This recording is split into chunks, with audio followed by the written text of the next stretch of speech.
Mari kita baca bersama-sama akan ayat firman Tuhan ini.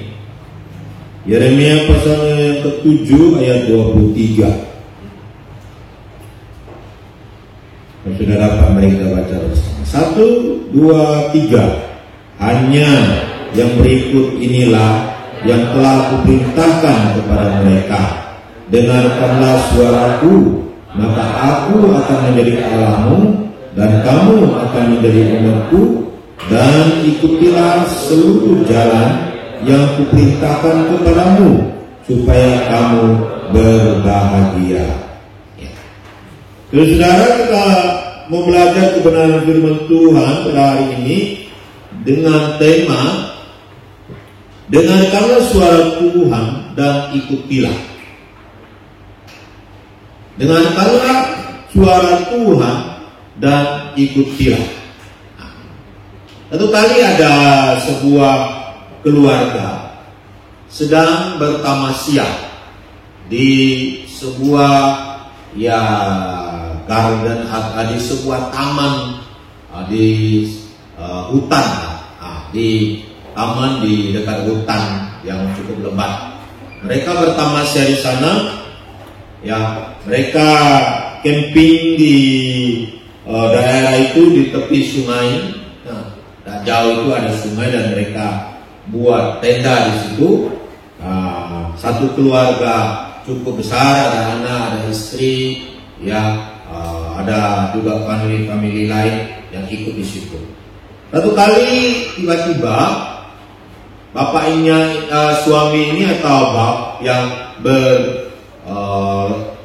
berlaku sebagai bapak di situ pergi ke hutan. Lalu pulang dari hutan. Waktu mereka pulang dari hutan, anak-anaknya itu lagi sedang bermain. Anak-anak di situ sedang bermain di tenda itu, mereka hamparkan itu tempat untuk duduk-duduk dan mereka bermain di situ. Anak-anaknya, beberapa orang. Lalu tiba-tiba dari jauh bapaknya berteriak, "Anak-anak mari ke sini, anak-anak mari ke sini." Dan anak-anaknya yang berjumlah 2 orang ini tiba-tiba mereka berlari karena dengar suara bapaknya. Akhirnya mereka berlari dan akhirnya bertemu dengan bapaknya. Saudara, apa yang terjadi sebenarnya? Sebenarnya yang terjadi rupanya itu di tempat hambaran mereka untuk duduk-duduk itu, rupanya di atas itu ada sebuah pohon yang mereka di bawah pohon itu. Rupanya di atas pohon itu ada ular yang cukup besar, dan ular itu sedang menjalar dan melihat ada manusia di bawah. Ular itu yang cukup besar ini ingin menerkam anak-anak ini, dan bapak ini dari jauh melihat ular itu. Dari itu dikasih Tuhan, saudara-saudara, karena teriakan bapak ini, maka kedua anaknya ini selamat. Dan anak-anak ini juga taat kepada apa yang diperintahkan oleh bapaknya. Mereka tidak bertanya, "Mengapa bapak panggil kami? Apa masalahnya?" Dan mereka tidak berkata, "Kami lagi sedang main, tunggu dulu." Tidak. Tapi dalam gerakan yang cukup refleks itu, mereka cepat-cepat lari dan bertemu dengan bapaknya tanpa mereka berkomentar, tanpa mereka menyangga teriakan bapaknya atau menunda akan perintah bapaknya. Saudara-saudaraku yang dikasihi oleh Tuhan, ayat firman Tuhan yang kita baca tadi dikatakan, hanya berikut inilah yang telah kuperintahkan kepada mereka, dengarkanlah suaraku, dengarkanlah suaraku, maka aku akan menjadi Allahmu dan kamu akan menjadi umatku, dan ikutilah seluruh jalan yang kuperintahkan kepadamu supaya kamu berbahagia. Sebenarnya ayat ini dilatar belakangi bagaimana sebenarnya Tuhan dikatakan ketika mereka keluar dari tanah Mesir, Tuhan tidak memerintahkan bagaimana mereka harus memberi persembahan kepada Tuhan. Tuhan juga tidak memberikan perintah kepada mereka bagaimana membakar korban bakaran dan sebagainya. Tapi yang sangat penting yang Tuhan berikan perintah kepada mereka adalah supaya mereka mendengar suara Tuhan dan melakukannya. Mereka mendengar suara Tuhan dan melakukannya. Berarti ini adalah sesuatu yang maha penting dan yang sangat penting bagi umat Israel, yaitu mendengar suara Tuhan dan melakukannya. Maka dikatakan mereka akan menjadi umat Tuhan dan mereka akan menjadi milik Tuhan dan Allah menjadi Allah mereka dan mereka berbahagia. Berbahagia. Ya. Saudara-saudaraku dikasih oleh Tuhan, bagaimanakah kita bisa mendengar suara Tuhan? Bagaimana kita bisa mendengar suara Tuhan? Tentu untuk melakukan perintah Tuhan atau suara Tuhan, pertama kita harus mendengar suara Tuhan dulu. Bagaimana kita bisa mendengar suara Tuhan? Nah, saudara-saudara, kita diberi secara fisik telinga. Ya. Jadi mendengar suara Tuhan itu tentu yang pertama melalui fisik, yaitu kita punya telinga untuk mendengar suara Tuhan. Siapa yang sini nggak punya telinga? Ya. Siapa yang tinggi nggak bisa mendengar? Kita semua bisa mendengar ya, punya telinga ya. Puji Tuhan kita punya telinga, diberi telinganya 2 dan kita bisa mendengar. Ya. Jadi saudara-saudara, supaya kita bisa melakukan kebenaran firman Tuhan, kita pertama harus mendengar suara Tuhan dengan telinga kita. Dengan telinga kita mendengar suara Tuhan. Ya.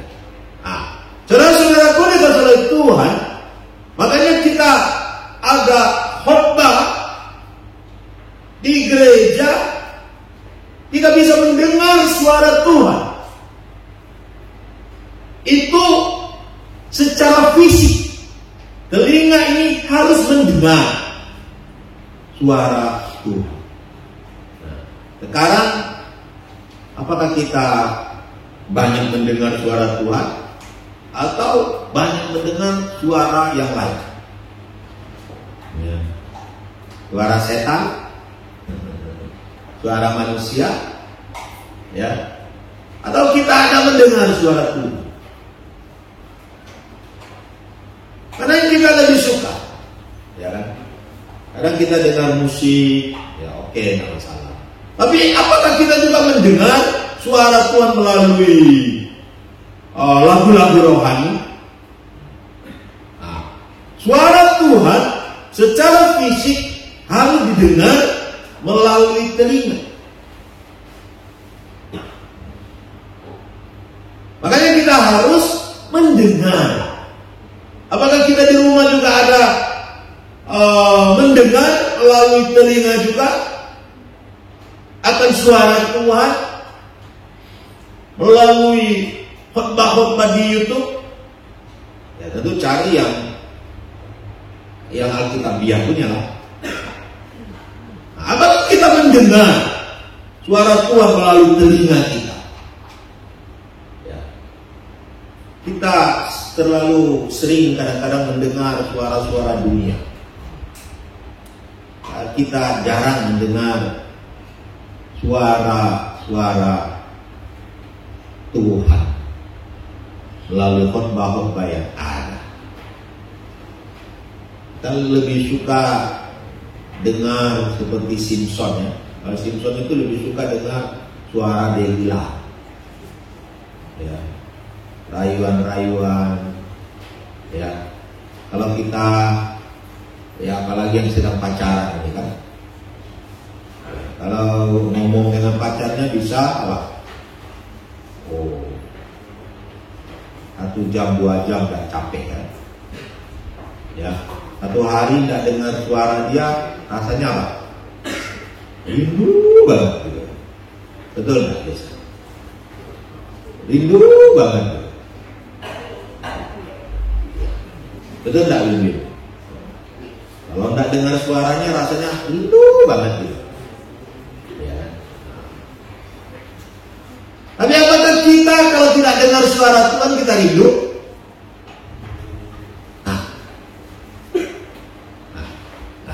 Saudara-saudaraku dikasih oleh Tuhan, cara mendengar suara Tuhan yang kedua, ya, selain kita memiliki telinga fisik yang perlu diisi dengan suara-suara Tuhan, kita juga mempunyai yang namanya telinga rohani. Telinga rohani, karena kita ini dikatakan Alkitab, kita bukan hanya memiliki tubuh jasmani, tapi kita juga memiliki tubuh rohani. Ya. Tubuh rohani ini juga, ya mungkin saya beri itulah simbol itu telinga rohani lah, seperti itu. Ya. Kita memerlukan telinga rohani untuk bisa mendengar suara Tuhan. Bagaimana mendengar suara Tuhan melalui telinga rohani? Ya, ketika kita membaca Alkitab di rumah,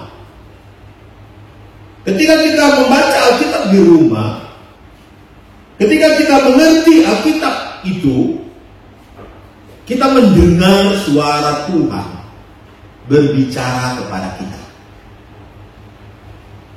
Memang kalau zaman dulu Tuhan bicaranya langsung, ngomong-ngomong di telinga. Tapi hari-hari ini itu sangat jarang sudah. Tuhan berbicara kepada kita melalui Alkitab yang kita baca, melalui Alkitab yang kita renungkan, melalui bacaan-bacaan rohani yang kita baca. Tuhan berbicara kepada kita. Dan yang mendengar itu melalui telinga rohani kita. Telinga rohani kita mendengar akan suara. Kemudian Tuhan juga berbicara kepada kita melalui Roh Kudus. Roh Kudus berbicara di dalam hati kita, berbisik-bisik dalam hati kita, berbicara. Ya mungkin kalau di dalam hati kan ada suara, kita yang tahu lah, gitu. Bisa merasakannya. Itulah telinga rohani itu. Merasakannya, tapi mau menjelaskannya bagaimana itu susah, gitu kan.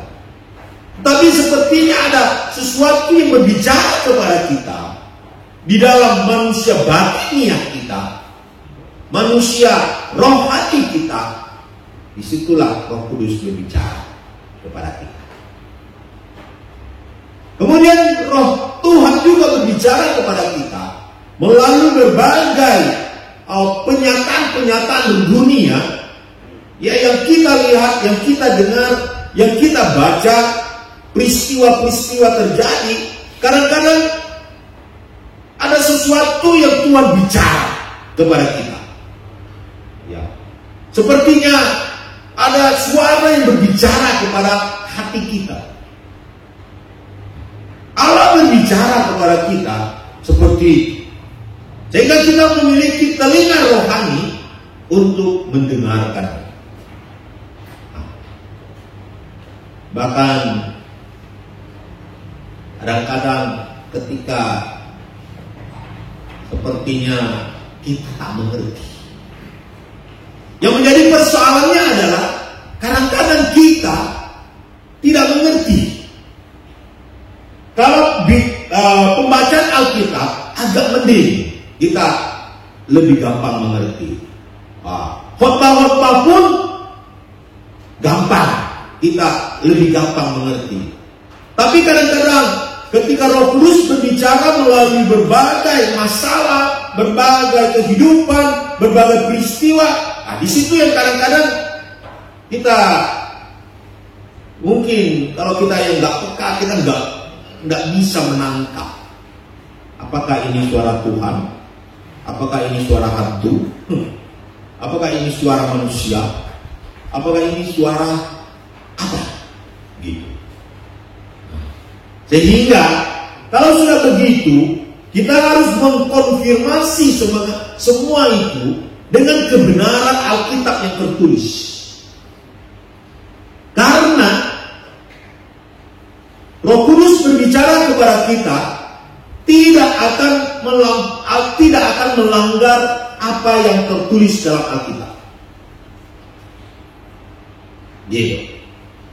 Makanya kita harus mengerti firman Tuhan di dalam seluruh isi Alkitab.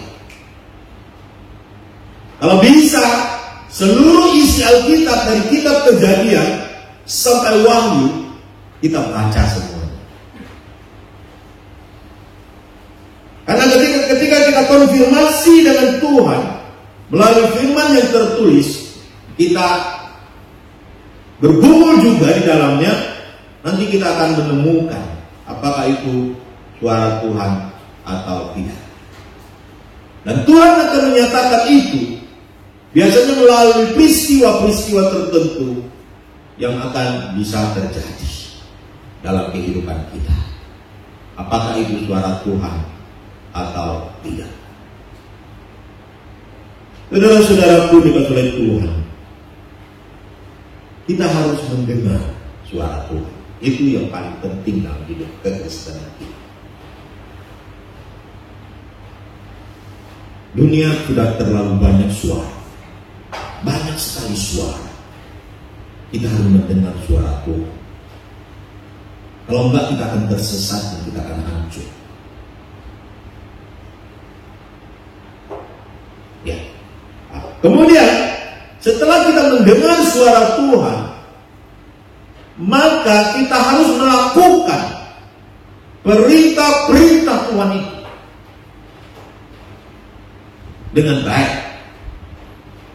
Apa yang diperintahkan oleh Tuhan, yang kita dengar dari Tuhan, kita harus melakukannya. Ya. Jadi kalau kita datang ke gereja, kita dengar, kalau memang itu pas kena untuk kita, lakukanlah. Kalau kita baca Alkitab dan Tuhan berbicara kepada kita, pas kena kita, lakukanlah. Ketika Tuhan berbicara melalui Roh Kudus-Nya, Allah Tritunggal berbicara kepada kita dan pas kena kita, lakukanlah.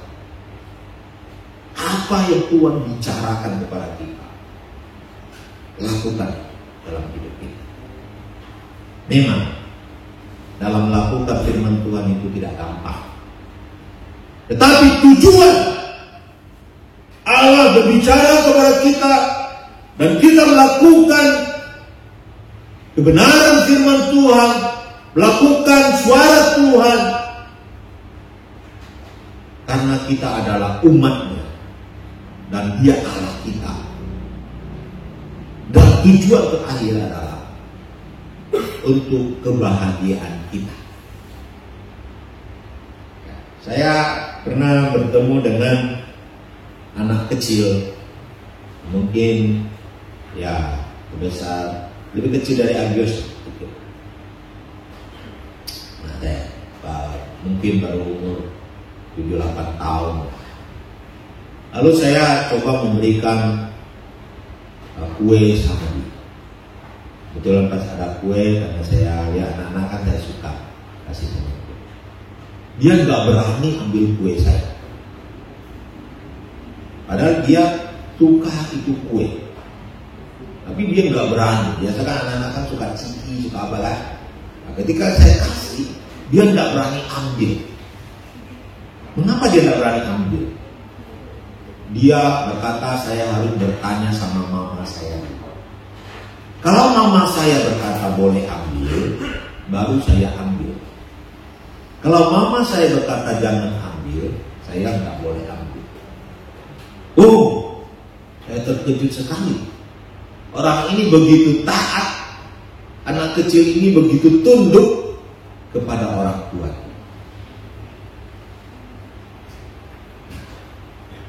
Saudara-saudaraku dikasihi oleh Tuhan, apakah kita sebagai anak Tuhan mempunyai mental seperti itu? Apakah kita selalu bertanya dulu kepada Tuhan, minta izin dulu kepada Tuhan, apakah saya boleh melakukan ini? Apakah saya boleh melakukan itu? Apakah saya boleh ini dan itu? Kalau Tuhan jawab boleh, ya saya lakukan. Kalau Tuhan menjawab tidak boleh, ya saya tidak lakukan. Nah, saudara-saudaraku dikasihi oleh Tuhan, apakah kita punya mental seperti itu dalam kehidupan kekristenan kita?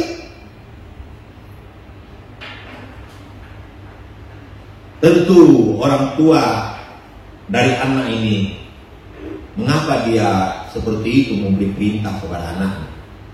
Karena dia ingin menjaga anaknya, untuk kebahagiaan anaknya. Kalau anaknya lihat makanan, cara anak-anak apa saja mungkin dia ambillah, makanlah.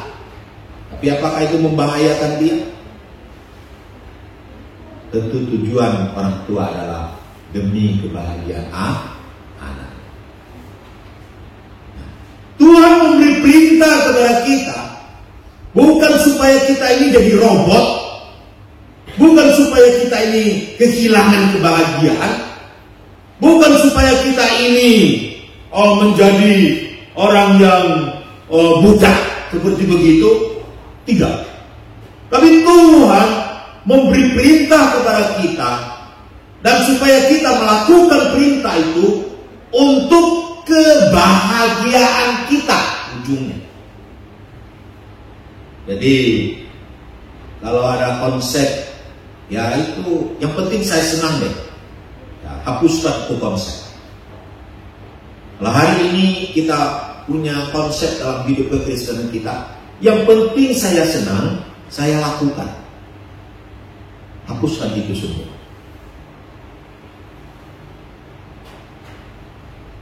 Nah, dulu waktu Simu di Kucing berobat, waktu kemoterapi, itu selalu diberi perintah oleh dokter di sana, lalu digong namanya. Itu dia beri perintah setiap, misalnya minggu ini Selasa harus datang suntik, Selasa harus datang kemo. Jadi semua harus tunduk, tepat waktu, tepat hari. Kalau meleset satu hari saja, bisa dimarah-marah sama dokter. Ya. Dan juga waktu kemoterapi diberikan obat kemo namanya. Dan ada beberapa jenis obat kemo yang mengerikan. Kenapa saya katakan mengerikan? Ketika obat itu dimakan, akan membuat rambut rontok sampai botak. Apakah benar Simu pernah botak? Nah, ada foto. Lalu ada beberapa obat yang mengerikan juga, ya kan? Ada yang mau botak sini? Paling mau botak? Ya. Yang cewek-cewek ada yang mau botak? Ya, mungkin dikasih 1 juta pun tidak mau botak ya. Gitu. Lalu ada obat juga kalau yang diminum, ada obat itu yang membuat nggak bisa makan dengan baik, mual dan sebagainya. Sehingga membuat itu semua menderita sekali. Tetapi semua harus tunduk, harus taat kepada dokter. Dan dokter memberi perintah itu semua untuk apa? Demi kebahagiaan sini, demi kesembuhan sini dalam sakit menghadapi kanker leukemia. Nah, ini benar. Nah, jadi saudaraku dikasihi Tuhan, Tuhan memberi perintah kepada kita demi kebahagiaan kita. Walaupun kadang-kadang untuk melakukan perintah itu tidak enak dan tidak nyaman.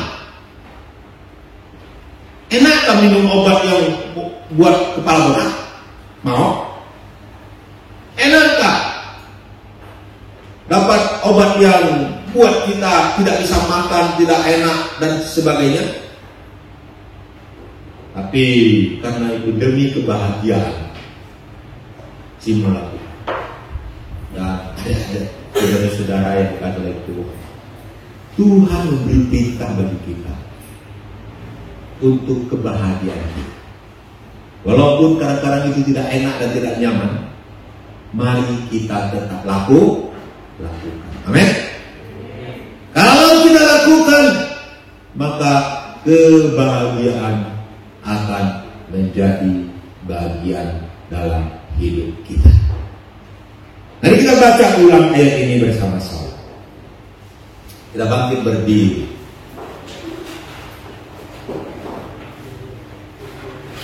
Kita baca bersama-sama. 1, 2, 3. Hanya yang berikut inilah yang telah kuperintahkan kepada mereka.